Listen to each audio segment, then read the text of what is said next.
You will need a stable surface that is roughly hip height and the weight that you are working with. I like to use an incline bench for this, but you really just need something that allows you to comfortably rest your head and create a nice flat and long spine. Place your feet at about hip width so that you can create a strong connection to the floor. Bend your knees and push your hips back. Aim to feel equal weight pushing through each foot and use this foundation to lengthen your spine and activate your core. By connecting your entire body in this way, your shoulder will have a strong foundation to work from through this demanding movement.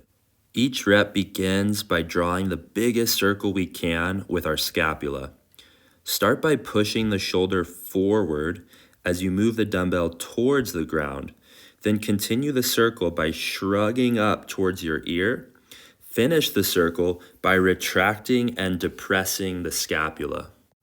When you reach this packed position of the shoulder, you can establish an anchor point to your lower trapezius.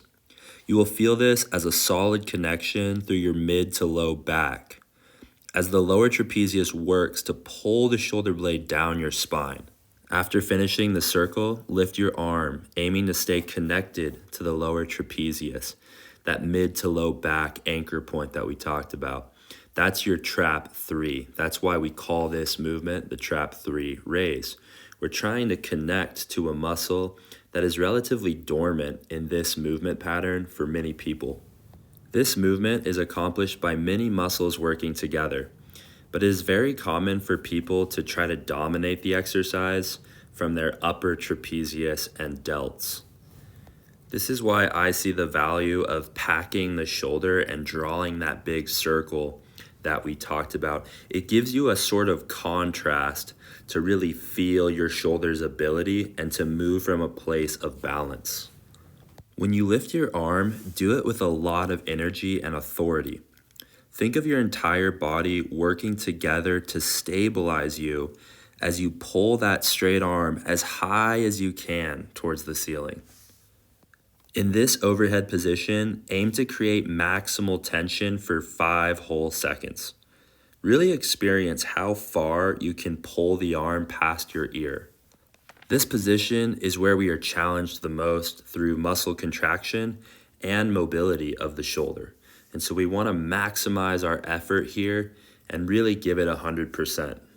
You won't need much weight for this exercise to get its benefits. When starting out, go as light as you can to just practice the movement and discover any possible asymmetries in the shoulders.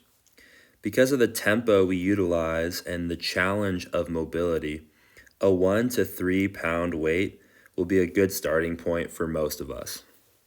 Some of the biggest benefits of the trap 3 is its potential to develop stability and balance in the shoulder, especially when we are in the overhead position.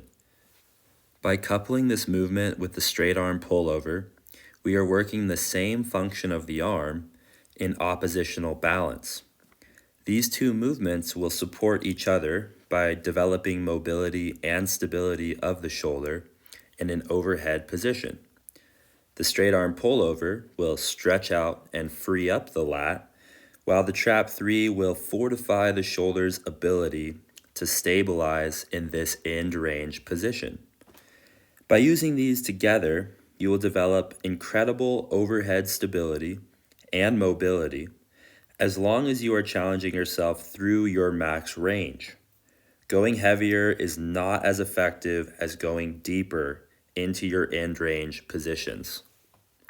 As always, keep form as your focus and remember the holistic training principles to appropriately progress this movement safely and effectively.